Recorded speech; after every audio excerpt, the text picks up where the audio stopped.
We must speak the truth about terror. Let us never tolerate outrageous conspiracy theories, malicious lies that attempt to shift the blame away from the terrorists themselves. Take your own advice. What happens? I tell you what happens. Blam! I have a window that looks directly at the World Trade Center, and I saw... No delusion! Shit's getting way too complicated for me. Well, it would be Trump. Welcome to the Antidote. This is Greg McCarron. And this is Jeremy Rothe-Kushel. All right, it is March 30th, 2025, and this is our first time. This is our first time on record since the inauguration of Trump 2.0, and actually since late December. And we've been paying pretty close attention. I mean, amongst ourselves, trying to make sense of a lot of things that are going on at very breakneck speed, especially domestically and geopolitically as well, but on both ends. But you especially have been active in spaces on X/Twitter in a diverse range of spaces, from very people who are very much Russia friendly, multipolar, to anti-conspiracy theory spaces that we both participated in. One that we both participated in the other night. So, but as far as being on the record, we have this is our first time since. Really in 3 months. So to try and do a 2 or 3 hour recording, trying to condense everything that's been going on into that, I think would not be the most, I think that would be futile and kind of a fool's errand, because there's so much to cover. So instead of that, Jeremy, we're going to start what we call dispatches. And it's not to say we won't do longer form audios at some times in the future, but we'd like to do a series of what we're going to call dispatches, and with taking specific elements of what's going on and condensing them into, I'd say, 50 to 60, maybe 70-minute conversations, and picking up on things we've been talking about throughout our history of doing this program, and then also updating and bringing in new information that we're seeing as things play out with Trump 2.0, different revelations we're coming to from following things. And Jeremy, what exactly do we mean by a dispatch? Yeah, so we can consider this, instead of like long form internet radio or podcasting, but like you said, we will also do those, and especially in terms of maybe deeper dives in terms of investigative research or historical analysis. This is more of like an intercepted phone call. This is like we've self-intercepted a phone call here, literally. And so this will be like we are more of our natural dialogical conversations together, in the way that we go back and forth a little bit more and think through very current things and what we've been paying attention to. So that's maybe why we call this AnteDote Dispatches, from the current moment, and basically if we've self-Pegasused ourselves, basically, or something like that. And you're right, Greg. It was we had a long gap here, a long break with the Antidote. And I remember there's certain vibes that felt similar to the beginning of 2020, where there's a lot of rising apocalyptic kind of Armageddonist kind of things going on. You remember the escalation with Iran in early 2020, and COVID was escalating and approaching, and we had been on the ground in Iowa at some of these Trump rallies and all of this kind of stuff. And so this year felt like that in certain ways. And so we're just going to discuss like some of what's been going on. Like, there was the big fires in LA that affected members of my family, and then this whole Trump coming in for the second time. Looks like a behemoth of some sort, and in many cases it appears more and more like a seditious behemoth continues to roll through our country, Greg.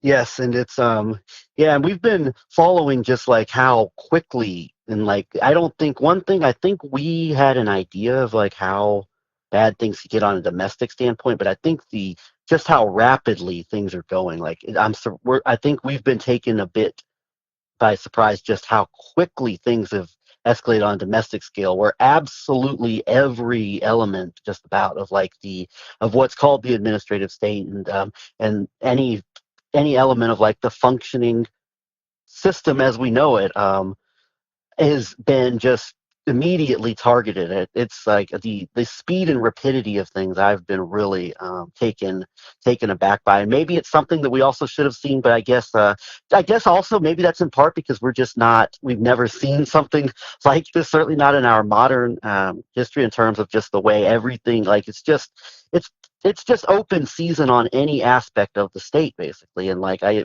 did the level and how the speed with how things have been going has been very very yeah, I've been taken a bit aback. I've been taken aback by it quite a bit, and also this factor of the fact that this is being going on in accordance with like this with this figure that we've been spending that has been so prevalent in terms of of discourse and in terms of shaping the discourse of things in the certainly in the post J6 post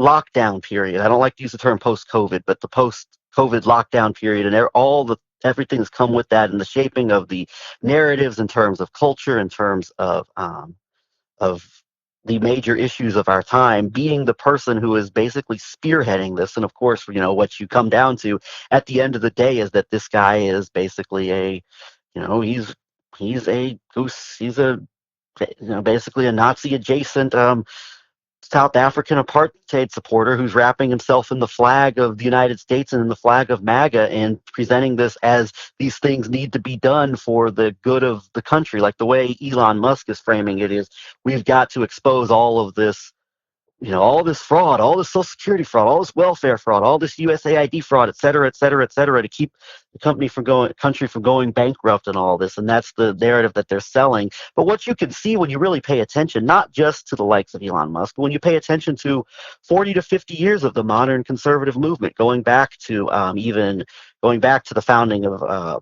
lot of these organizations and entities that make up the maybe that Hillary Clinton clock is right twice a day moment of vast right-wing conspiracy, if you want to call it that. And even some ways, even going back to the administration and the establishment of programs such as the New Deal and the which very much, set up, I think, in terms of what you call the modern social safety net as far as Social Security and Medicare and Medicaid programs go. Of course, in the decades ensuing and past that. And what you see really is this, from people who are very hostile, I would say, are the ones that are actually very hostile to the concepts and the ideas of America, are using these matters and as a means ultimately to really just to deconstruct. They call it the administrative state, but a large part of that is going after on a way from a domestic scale in terms of these programs that people have come to rely on after you retire, for example, or for people who are not able to function in terms of for different reasons, for disability related reasons or mental health related reasons. And then of course also internationally in terms of, there's a lot of corruption in these. I'm sure there's corruption in these programs, and USAID, I'm sure there's some sordid history with it not being used for the best interest as far as internationally goes, foreign policy reasons. But these programs on a domestic and international scale have helped many, many people. And so these constant looks into all of the corruption that's going on, and I'm sure some of it is, there's probably a few areas that are legitimate, but then a lot of it you just get that you see really has been proven to just be exaggerated or largely even made up stories of corruption. This is the long-term goal of basically removing these programs. And I think largely, Jeremy, I think it's the podcast Straight White American Jesus referred to it as overturning the 20th century. And maybe you could even refer to it, I think you even referred to it as overturning in some ways post-Civil War America. And really this is I would say this is an all-out assault on the functions of government and also on, I think, elements of societal progress that have been made for people that for varying reasons do not want to continue to that want to overturn these areas of many, many areas, I would say, of of progress, not perfect progress. And that's the thing we keep talking about, Jeremy, is you don't respond to a problem by completely destroying the system, but you make it better and you improve upon it. And that is the absolute antithesis of what these people are doing in pretty much all functions of our domestic society, as well as the some of the more positive things that the Western world has done in terms of helping people throughout the world. And so, yeah, this is not just getting rid of the bad things and the corruption. No, this is just overturning I would say, any positives that have been done domestically and internationally over the course of a century. And this is a long-term goal, and it's not just to keep America from going bankrupt or to root out all the woke corruption that's going on. It's anything but that.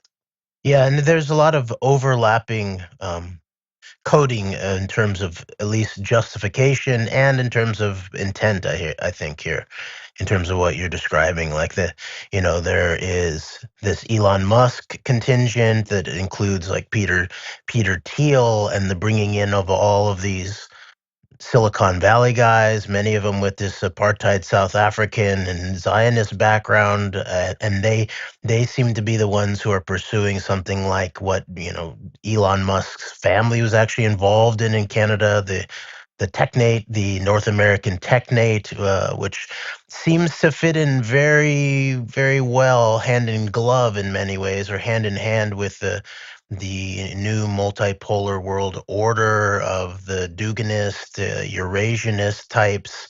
And then there's just underlying it all is exactly what I think we sort of pointed directly at what we were going to see, which was under, Russ Vought being named to be coming in, that he was going to be putting public employees, federal employees, into trauma, right? So then there's this longer background here, obviously with the Heritage Foundation, Project 2025, that it's now been sort of normalized in a certain way in terms of, rolling back certain, progressively coded 20th century New Deal kind of aspects of the American system and American governance at home, and then aspects of the post World War II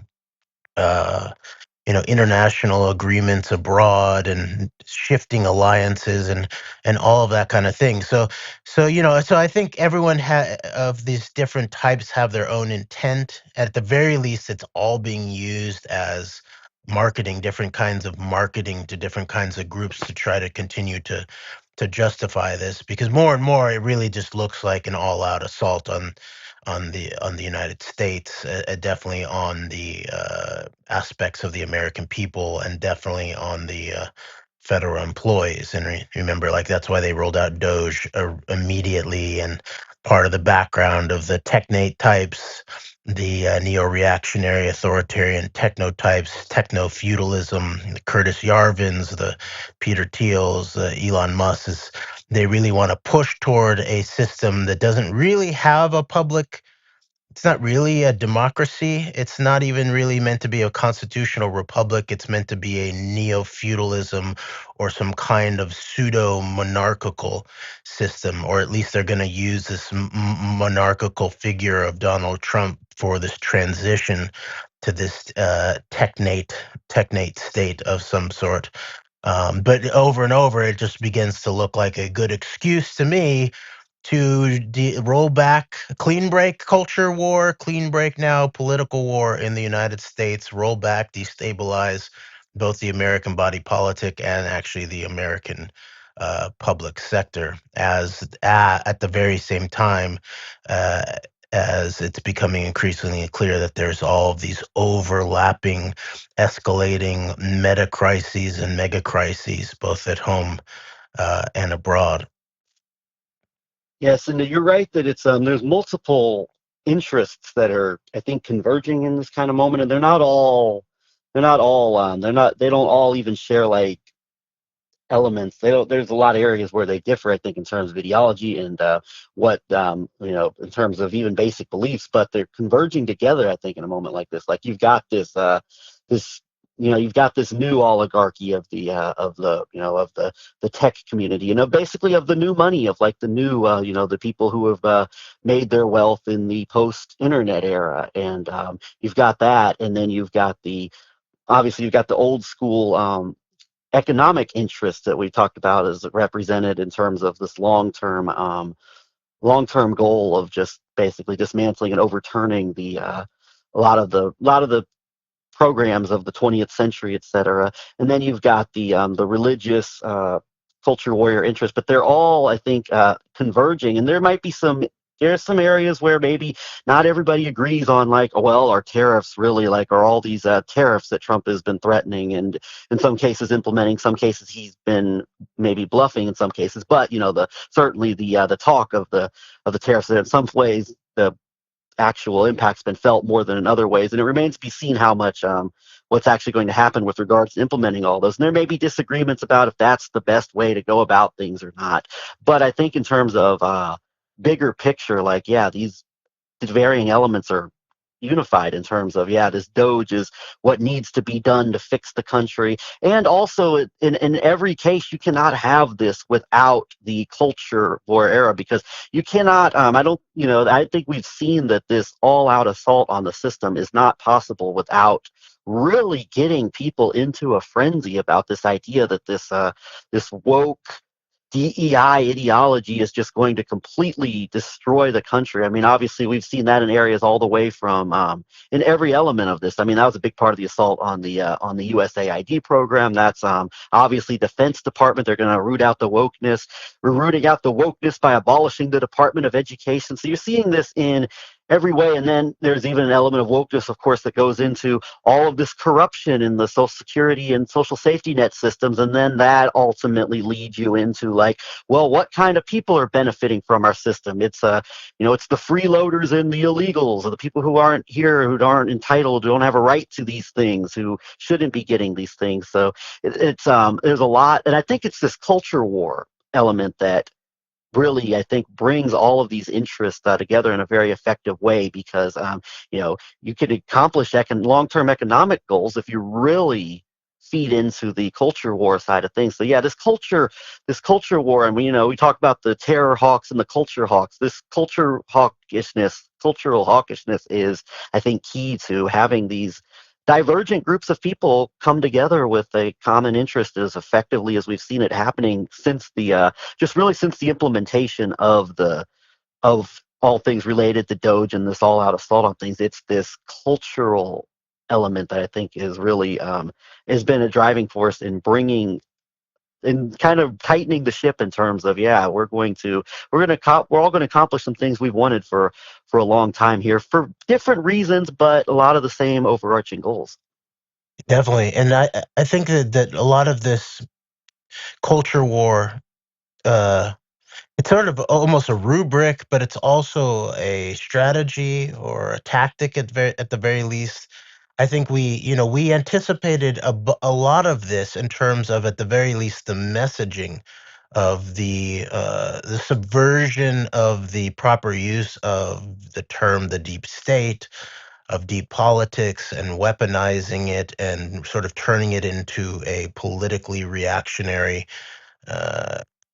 rubric to be used as a weapon in elections mainly, and the Bannonites, and turning the deep state into the bureaucrats, the bureaucratic state, the administrative state, the federal woke employees, the woke corporations, the Obama, Biden, shadow government, all that kind of the Democrat Party, as they always like to say, with leaving out the cratic. But I think it is the case that we didn't quite anticipate the severity of the usage of this rubric as not only political warfare and election messaging, but actually some kind of governing so-called philosophy, or an anti-governing philosophy that was actually going to be then rolled out immediately. And I mean, the way that they approached the USAID thing is just proof positive that this is not actually about reclaiming the American constitutional republic and instantiating deliberative democracy, because there's no deliberation involved in all of this. And this is something that I like to point out, that those are really the important two wings of our system. Is one is the constitutional republic, rule of law for all. That includes protecting the individual. That includes holding account the individual of power, whether in the corporate sector or the public sector. And then the other wing is, of course, the deliberative democratic function, which has to do with feeding into things like due process and the way that policy is made or unmade, the way that government, agencies would be made or unmade. And so the way they approach DOGE, and then in the background, the Social Security and all these just basically allegations that we're not really shown any real hard data of any of this. There's no hearings on it really. So the deliberative function is being attacked, I think. And instead of it, we have this insertion of this idea of the deep state is so overgrown that we have to just sort of act quickly and act now. And of course, it's the replay of the first Trump years, in that it's like Trump now knows that he needs people who are totally loyal to him, and there's this always present deep state threat against him. So whatever he does to root it out in any fashion is justified. And remember that whole controversy about Trump, truthing out that idea that if you do it in service of patriotism or service to saving your country, then it's not illegal, right? And that has a lot of resonance with all kinds of stuff, which of course Richard Nixon and the escalation of the unitary executive up to the Supreme Court and questions of presidential and executive immunity, but also back to fascism and equating the great leader with the state itself. All of these things are very anti-American, ultimately, at least in terms of the constitutional republic aspect of what we're looking at.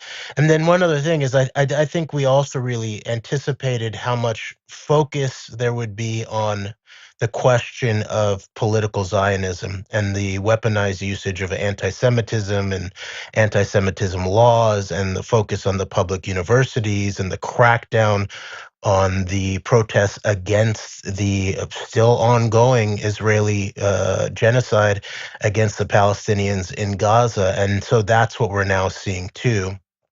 In terms of the usage of ICE in relationship to trying to create a new sort of post-constitutional system where basically anybody on a student visa or a green card or any of these kinds of people who are present in the country, who are seen as not having as many privileges as citizens, are now seen to not have the full natural rights that it's obviously protected under the Constitution. And sure, if you commit a crime and when you're here on a student visa, that may then violate your agreement.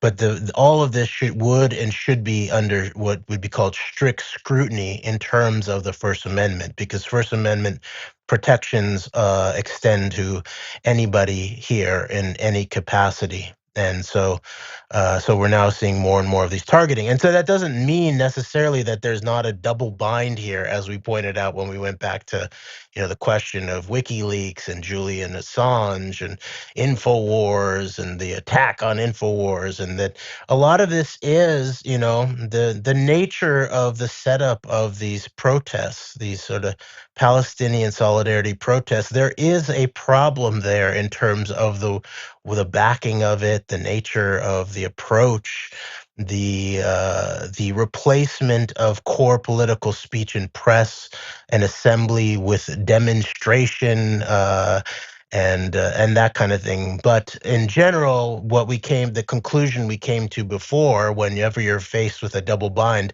is you don't sacrifice your principles and your commitment to the nature of the best of your nation and society just because you're sort of being given a potentially controlled opposition alternative to back. So we're now in the midst of all of that too. So that whole thing of the targeting of non-uniformed targeting by non-uniformed ICE agents of sort of folks, pro-Palestinian solidarity activists who many of them maybe just sort of express certain opinions.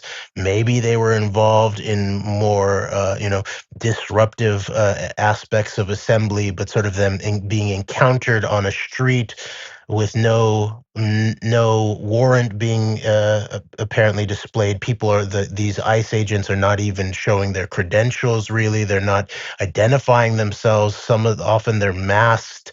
So in a lot of ways, this does feel like attempting to set a precedent, a social precedent for the kinds of things that we were concerned about the rise of an Eric Prince private military contractor, domestic, a paramilitary force here. Yes, and I think you make a good point with and I think this is another one of those things where it's fixing and making and acknowledging that there are problems and actually working to try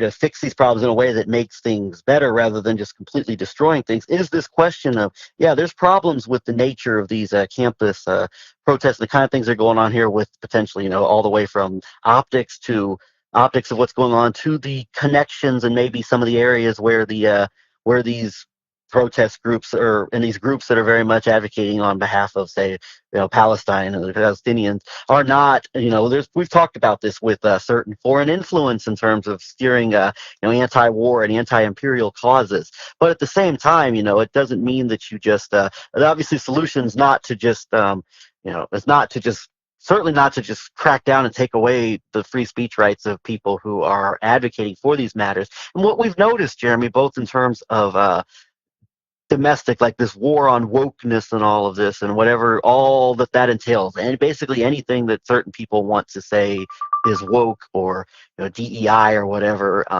In the same way with these protests, like what always happens is it ends up it ends up being people that are already marginalized, people that have already been historically marginalized for numerous reasons, from economic reasons to racial and cultural reasons. It's still just going to end up, that's who's still going to end up being hurt by any type of wide scale crackdowns in this regard. Like it's always going to end up just having an effect and hurting the people who have already been at the margins of society or who have historically been on the lower rungs of things. So like that is something that always happens in these kinds of situations. Of course, here it's also to effectively vilify anyone who speaks up for the cause of the Palestinian people, obviously, and we're seeing that. And then another thing we're also seeing, Jeremy, I don't know how we talk about, and this will be a good segue maybe into talking a little bit about what we've described as you might call Israeli MAGA and Russian MAGA in the Trump 2.0 era. Is now you've got another, factor. Not only is it these pro-Palestine protesters on green cards and visas who are being targeted for deportation and all this now, but it's also not just that, but it's also these but you're collectively being described as these illegal stealing from the American people, a combination of that, and also the dangerous gang members, the criminals. We're deporting the criminal gangs. So for somebody who maybe can see, hey, this thing with the whole Palestinian thing is really screwed up here. Like, this is pretty obvious what's going on here. Well, you've also got the threat of, they have to get rid of the Tren de Aragua gangsters with their unsavory looking tattoos and people who don't look like us. There's definitely that going on. If you wrap up like some innocent, tattoo artist or, hairdresser or something like that, Steve then Bannon said gardeners. That was the a couple of good hardworking gardeners are targeted. Well, that's just tough luck. yeah, and you see Tom Homan also sort of like being like, well, you know what, well, we'll have to fix it. Trump basically, well, we might have made a mistake, and like and it looks like something, certain people, of course, they'll be coded as not innocent because they are, not properly documented potentially, and all of that. But they're definitely not the violent criminals, and they're definitely not actually, the organized, Venezuelan criminals that they are said to be to justify deporting them, and not even deporting them, but basically it's sort of, we're going back to extraordinary rendition. This is sort of the renormalization of extraordinary rendition, right? Because they're being shipped to El Salvador, and then there's the question of Guantanamo, and all of these actions take place before due process, at least before enough due process to figure out whether they're actually, tren de Aragua, or they're actually gardeners or tattoo artists or hairdressers. Right, indeed. And so for people that can see but if you can see that this is screwed up, like, okay, it's obvious the Zionists are cracking down on free speech that opposes, on speech that opposes the Gaza genocide. Well, but we can all agree though, and I'm talking about in terms of like these varying degrees of areas of MAGA, what passes for MAGA and Trump 2.0 with and, if you don't, well, yeah, that's not good. But these gang members and these criminals, these criminal aliens who don't look like us and who they don't belong to America. Well, they do need to be dealt with. So basically, you get a double bind of sorts, I guess. Of we can cheer. We don't have to cheer on the campus protest crackdowns, but we can cheer on the getting rid of these gang members. And a lot of people, I think, try to really put separation between these matters. Like they're not one and the same. Like one needs to be done and the other is unnecessary, or both need to be done. So I think it's for a lot of people who could see through, certainly in particular areas of communities and of networks that we've dealt in, can understand the big problem with the Zionist free speech crackdowns on campuses and of people, green card holders and of visa holders. But then you get sucked into like, yeah, we have to dismantle this horrible woke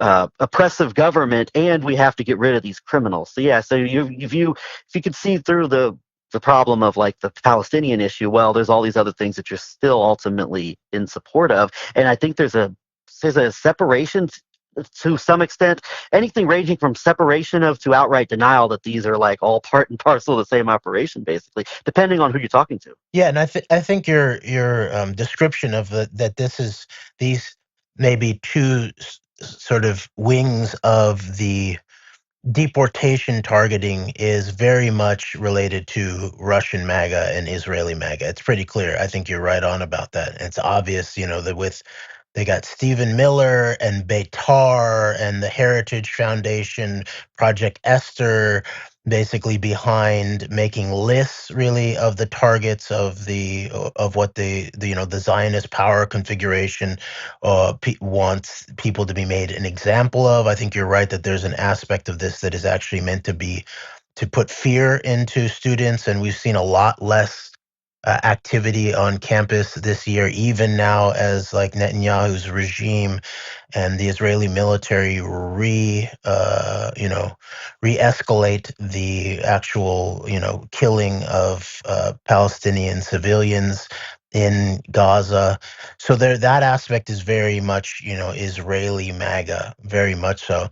And then this more maybe Central South American coded rather than Middle Eastern coded threat is very much directed towards Russian MAGA. So I think you're right on to discuss it as such. Yeah, and ultimately there's if not outright support for one by the other side, like at the very least there's a cover for it, like in a lot of cases then, like, because a lot of people will say, well, and just go back to like the overall agenda is great, but the real problem is Trump's only going after Trump's only Trump's only his problem is that he's too beholden to the Zionists, and you're seeing that in a lot of circles. So it's basically just a variation once again of it's an updated, escalated version of alt-right, the alt-right philo-Zionists, you might call them, Ziophiles versus the alt-right, anti-Zionist, anti-Jewish types, and you're seeing the escalated, updated version of that, of course, with new characters inserted into it. 8 years after the original, the first MAGA operation, with all that entailed, you're seeing updated versions of that now. And I did mention these phrases, these terms of Israeli MAGA and Russian MAGA, and I think maybe that's a bit of an updated term on the uh, alt-light versus alt-right, and then also the paleo-neocons and the neo-neocons. Although I think the paleo-neocons that we talked about the first time around are completely out. They've been completely separated from MAGA or from Republican Party politics in general. But now, the new, I guess the new paradigm is, or of Trump 2.0 base is, I think, can be described in some ways as Israeli MAGA and Russian MAGA. And also, Jeremy, what we were talking about amongst ourselves, I think we're going to delve into here more going forward, a term you coined, because we talked about Christian Zionism versus what you described as Christian Eurasianism. Yes, and we watched some of these interviews that Judge Andrew Napolitano, the alleged sex pest ousted from Fox News, now in a very Russian MAGA circle now, and very much also interviews, the anti-Zionist, MAGA types a lot, including those that are called the left, like Max Blumenthal, uh, all the way to Scott Ritter and Ray McGovern and all that. But Napolitano went to Russia and was hosted by this maybe key, Christian Eurasianist oligarch, really, Orthodox Christian Eurasianist oligarch, Malofiev. And Napolitano said he was being directly hosted by him for 5 days, and they were going to spend a lot of time together.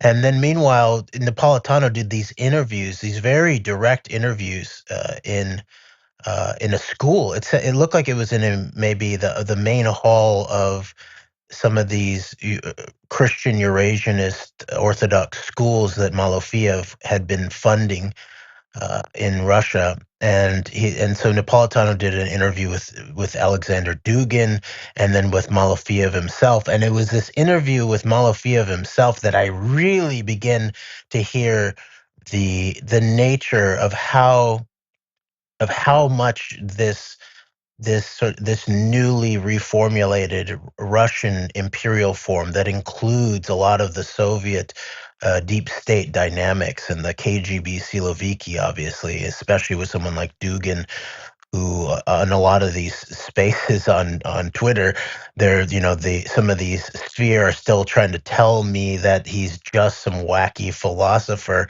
But meanwhile, Dugin actually advised directly the current head of the Russian CIA, the SVR, and the current head, it was very close in education with Putin. And Dugin himself, in this interview with Napolitano, basically, this is one of the few, actually, I think, interesting sort of probing questions that Napolitano poses to Dugin, even though Napolitano poses it as, well, some people say that you're Putin's brain. I see that as a good thing, but what do you what do you say? And so Dugin basically clarifies it, that it's both been popularly overestimated and underestimated in terms of the relation between he and Putin. And then meanwhile, Malofiev is articulating almost an escalation of what we heard and pointed out about when we listened to the very soon after the alleged re-election, I'd say, of Trump, interview between Dimitri Simes and Dugin, hosted by Simes's son, Dimitri Simes Jr., where we heard Dugin really talking about not only um, that that the Russians want to have basically full political control, coded as neutrality in the western part of Ukraine, but that if they didn't reach their goals in their direct so-called peace talks with Trump, that they had powers to unleash chaos in the Middle East, and we'll go into more of that because we're researching deeper into the background of Avigdor Eskin, his relationship with Dugin,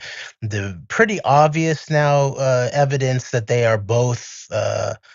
Some kind of Russian and long-term Russian intelligence agents or officers of some sort.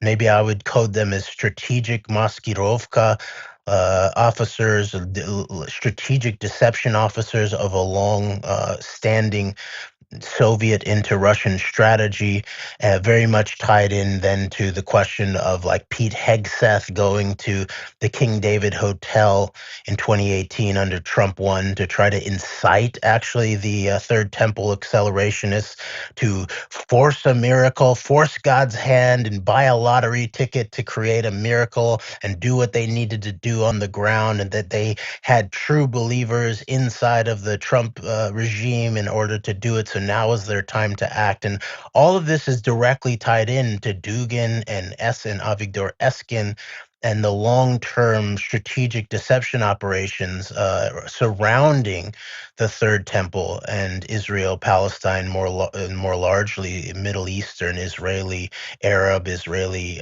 Persian politics in many ways. But I heard Malofeyev escalate what we heard from Dugin. Now, Dugin did say things like I think at the time, like I identified that I heard in Dugin basically this idea that Russia either has a place in the cosmos or it's a global nuclear suicide bomber or something like that.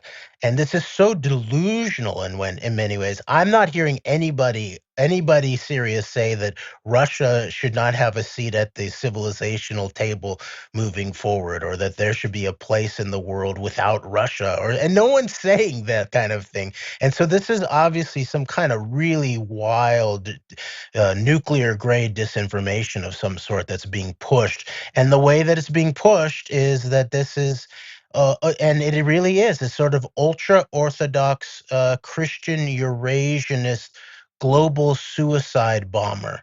And Malofeyev updates this with talking about that the idea of a martyr is also of a witness, and not exactly sure what a witness to what. A witness basically to global thermonuclear destruction if Russia is not at the center of the human cosmos or something like that. It's not actually clear there's not a clarity, I think, of philosophy here, but a lot of this is theology and philosophy coded into strategic maskirovka and nuclear grade, biological binary weapons grade Russian disinformation of some sort. And so we've talked about this before, and I talked about this a little bit when I went on Adam Green's show, that one of the core functions of and the most securely held secrets of the Russian disinformation establishment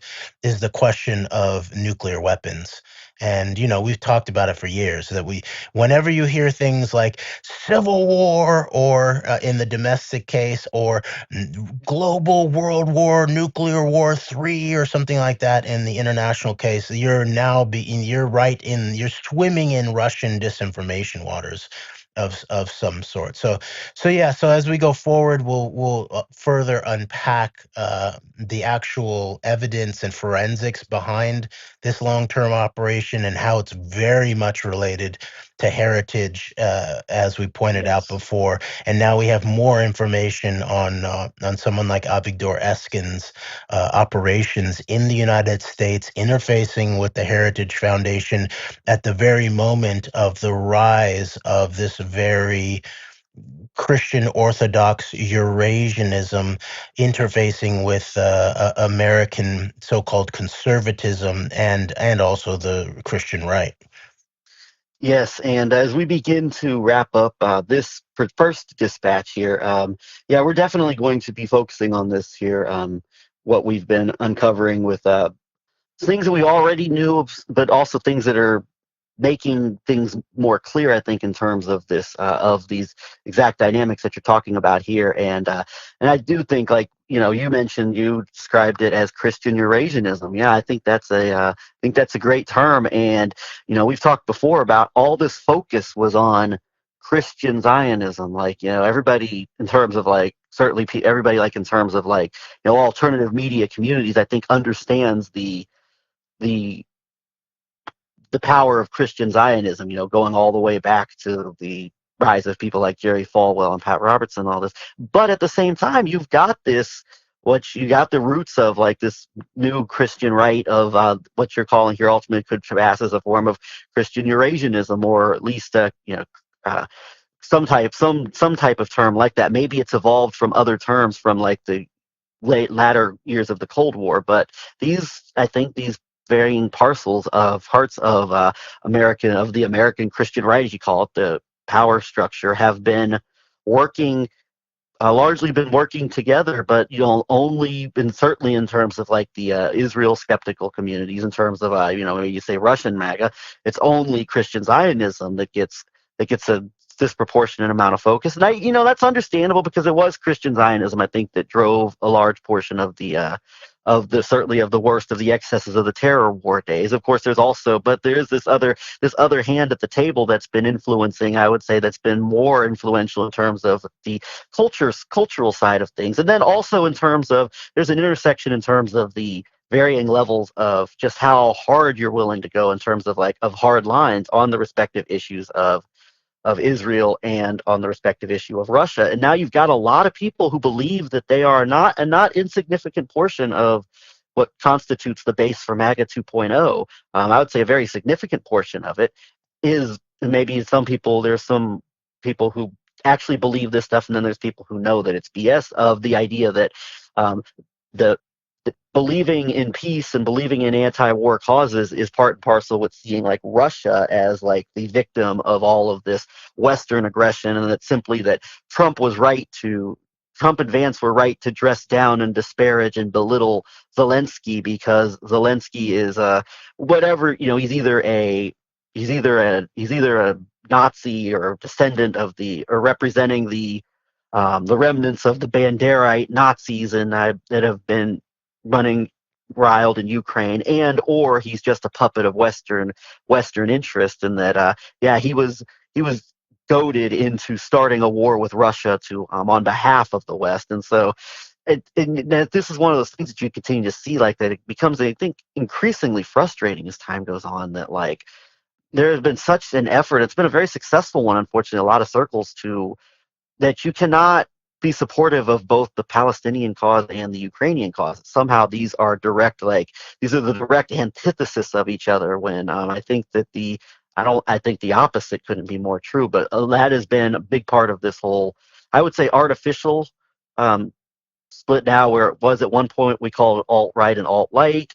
Well, at one point paleo-neocons and neocons, or whatever term you want to use it now, between Russian MAGA and Israeli MAGA, is, well, you can't support both these issues. You have to be either for Israel or for if you can be for Israel and Ukraine, or you can be for Palestine and Russia. Like, the separation of these matters. And I think we're going to talk more about this as it goes on here. But you see, like, also one thing is that when you listen to the Dugins and the Malafievs and the way they talk, like, you can see a lot of similarities and a lot of very similar to the way like the rabid Christian Zionists talk. And that's one thing we'll dig into more, I think, as we get into this Dugin-Eskin relationship and Eskin's influence over not just geopolitics, but elements of domestic American politics going back to at least the late 70s, early 80s and on.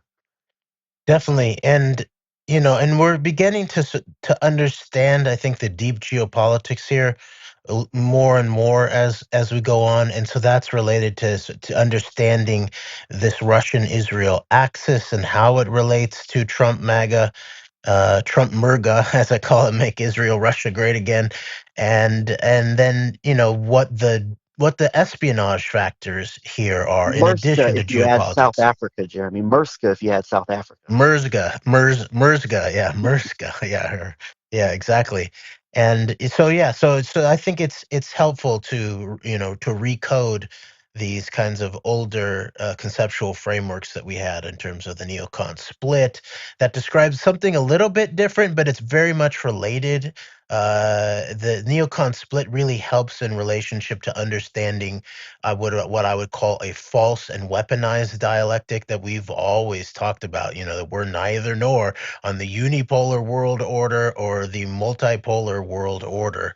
And we've pointed out too that it's related to the false toxic mimic of constitutional rule of law and inserting law and order in place of all of that. And so a lot of this does have to do with double binds, weaponized dialectics, and whether you're willing to throw away the idea of your principles around natural rights or constitutional rule of law in order to recreate some kind of other project that you have some type of loyalty around. And so that's something I think that we should explore more too, because more and more beginning to really understand what they really mean by multipolarism, multipolar world order, and that became clear to me in listening to a conversation between Alexander Dugin and John Mearsheimer on a Chinese channel, and it's very obvious. They're basically saying that the multipolar world order is basically just a tripolar. They should just really call it a tripolar world order.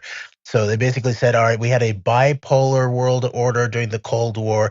Then there was this unipolar window moment that the neocons drove the American empire into a warmongering ditch via the 9/11 and the terror wars and the clean break war agenda that caused a lot of destruction and destabilization in the Middle East amongst countries and peoples, and also really properly, in many ways, legitimately disparaged large aspects of the American imperial military strategy, especially post-World War, post-Cold War. Um, so there was that, and now it looks like that what they call the multipolar world order is, it's the perfect, problem reaction solution or synthesis, thesis, antithesis, synthesis, right? So you go from a bipolar to a unipolar to a tripolar, and that's really what it is. They're basically saying it's China, Russia, and the United States.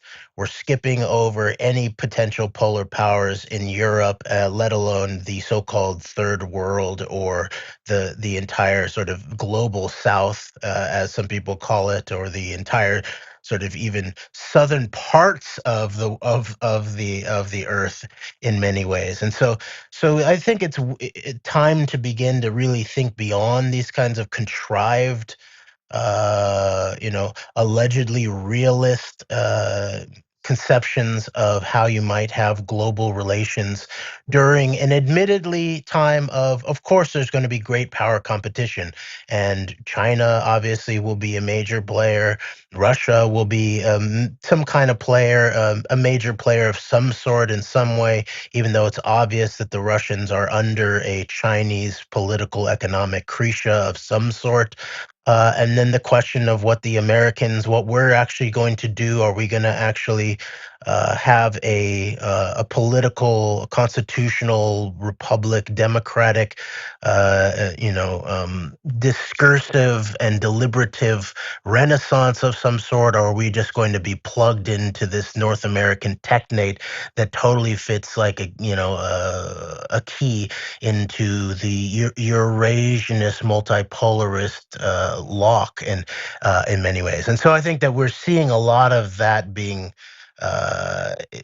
directly hinted at, if not pointed to, in terms of some of these early aspects of what the Trump 2 is doing, including the tariffs against our neighbors, the belligerence against our immediate neighbors, especially against Canada, the Panama Canal, the question of Greenland, whether Trump is willing to use military force to take Greenland by force, and all of these things, and then also the obvious core aspect of the disparagement of Europe in the middle of this, as Trump and JD Vance both publicly and literally tried to throw Ukraine and Zelensky under the bus during that infamous White House visit, or the obvious policy aspects of this alleged peace deal that Trump's working on, which is really just trying to fulfill Putin and Russian interests in terms of their larger